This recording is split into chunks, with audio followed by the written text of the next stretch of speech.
සියලුම දේව මණ්ඩලෙන් අවසරයි කරමු ප්‍රොජෙක්ට් ෂෙයාරම හොඳයි. ඒ කියන්නේ ගෑනුවා උපක ඊට පස්සේ සහෝදර සහෝදරයෝන්ගේ මේවා උපක ඊට පස්සේ වැස්ස ඕනේ. මේ සියලුම ප්‍රොජෙක්ට් හොඳට ගියා. අදම වන්නේ කවුද?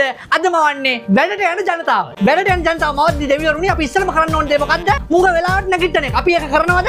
නෑ. උන්ට ඔෆිස් එකේ ඉඳන් 8ට නම් මුන් ගැලිම නැගිටින්න ඕනේ සාමාන්‍යයෙන් 7:45 වගේ. හැබැයි මුන් එලාම් තියන කීයටද?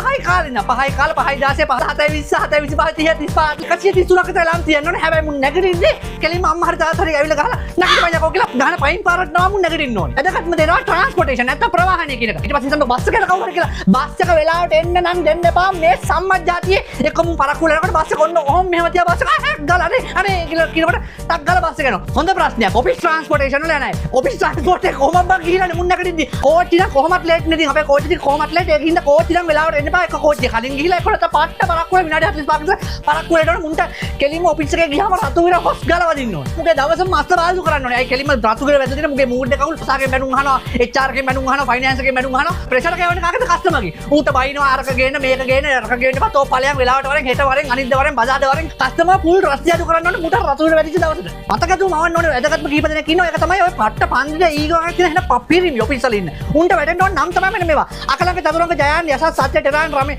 චාමර රමේෂ් බුද්ධික ලක්මල් ජනිත් කසුන් රංග අසංක. පිරිමි විතරක් නෑ ඔෆිස් වල පන්දිද කමට ඉන්න ගෑනුත් ඉන්නවනේ. ඒ උන්ට වැටෙන්න ඕන නම් ටික තමයි නිශාදි නිරෝධිනී ලක්මල් තාරුකී මදුසිකා දේව්මි ක්‍රිසානි සමාජි ටෙක්ලා තාන්යා මේනක. වැදගත්ම කතන්දරේ තමයි වැඩ කරන ජනතාවට පඩිය නම් වෙලාවට දෙන්න එපා. කොච්චර දවස් තියෙන්නේ 35 නේ ඕවර්නයිට් නෙවෙයි OT නේ. අර ඔෆිස් එකේ බුද්ධිය ගත්තාට උන්ට පඩිය නම් වෙලාවට දෙන්න එපා. කොච්චර මැරලා හිටියත් මාසෙම දවස් 4-5 ඇදලා HR එකේ උන්ට බඩ ගිහිල්ලා ෆයිනෑන්ස් එකේ උන්ට නිින්ද ගිහිල්ලා පඩිය ඇදලා තමයි දෙන්නේ. ඒක සමහර චෙක් එක බවුන්ස් කරලා ඊට පස්සේ කෑෂ් දුන්නාම කෑෂ් අඩුයි. ඉතින් වැදගත්ම කතන්දරේ ප්‍රොමෝෂන් හම්බෙන්න කාටද?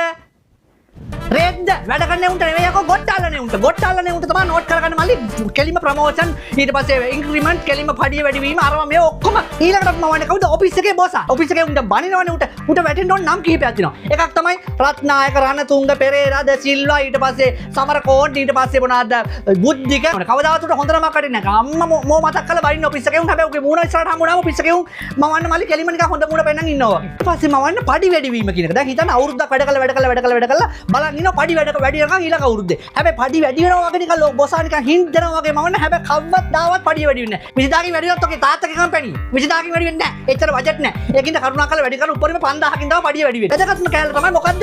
කොස්ටියුම් එක නැත්නම් ඇඳගෙන යුනිෆෝම් එක. අයන් කරගෙන මැදගෙන ලිප්ස්ටික් ගාගෙන මස්කාරා ගාගෙන මේකප් දාගෙන කොණ්ඩේ හදාගෙන ටයි දාගෙන අරව දාගෙන මේව දාගෙන කොහොම කියාත් ඔෆිස් එකට යද්දි කෙලින්ම කොහමද ආයි කෙලින්ම කුවකඩි සූදකල් ලෙල්ලානි පැද ගහලා කටින් කෙල ගාලා දෙකට බෙදලා වගේ තමයි ඇඳුම තියෙන්නේ. පොට්න් කැඩිලා ටයි එක කටේ එක්ක කොණ්ඩ කටු හක්කේ. ඊළඟ වැදගත් කෑල්ල තමයි මවද්දි මොකද්ද ඔෆිස් වල වැඩ කරන්නේ උන්ට රස්සාව එපා වීම.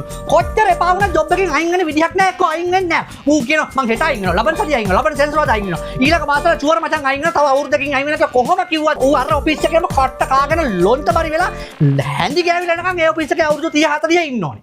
මගුල් ගෙවල් කියන මාස වලට වැඩ කරන්නේ උන්ට එක දිගට මගුල් ගෙවල්. ඊට පස්සේ මල ගෙවල් වුණාම එක දිගට මල ගෙවල්. අරයාගේ සීයා මෙයාගේ බාප්පා අරයාගේ රටේ ඉන්න පුංචි අතේ තියෙන 54 හම්බෙන්නේ 25000 30000 40000 මාසෙ අන්තිම වෙනකොට බෝඩි වල කුලියක්වත් ගෙවා ගන්න බෑ. තම්බත් සතේ නැතිලා මායි හැන්දි කෑවිලා හූරගෙන යන්න ඕනේ කෙනෙක්. වැඩ කරන ජනතාව මාධ්‍ය අපි කරන්න ඕනේ දැන් කොච්චර ක්ලීන් සූට් ගහලා ගන්න එම්ටි පොකට්. අම්මගෙන් තමයි බස් එකේ යන රුපියල් 500 250 ට්‍රිවිල් එක ගන්න තාත්තගෙන් 800 මල්ලිගෙන් 500 තමයි ඉල්ලගන්න අන්තිමේ මාසෙ අන්තිම වෙනකොට රිම් එකේ බෝල වලින් ඇට වලින් ඇටවල දින පරමාණු වලින් තමයි අන්තිමේ යන්න ඕනේ. ඉතින් දෙවිවරු විදිහට කොහොමද අපිට දිව්‍ය ලෝක ඔය ප්‍රශ්න ටික අපි කාන්ට ස්මූත් අපේ වැඩ ටික කරන් යනවා පඩිය වෙනවා වෙලාවට. මොකද මෙස්සේ මේ පඩිය පරක් වුණා කියලා දාන්නේ මල්ලි. අනේ මොකද්ද මල්ලි සෝරි මේ දිව්‍ය පුත්‍ර මොකද්ද මල්ලි මම මගුලක් දාන්නේ මේම කරන්න බෑ. මගේ මේ උරදින ලෝකය කරන මොන වෙද්ද මෙන්න මේ මගුල හදලා දී මම මොකද කරන්නේ මම ඇඳුම මම මගුලක්ද මේ අම්මට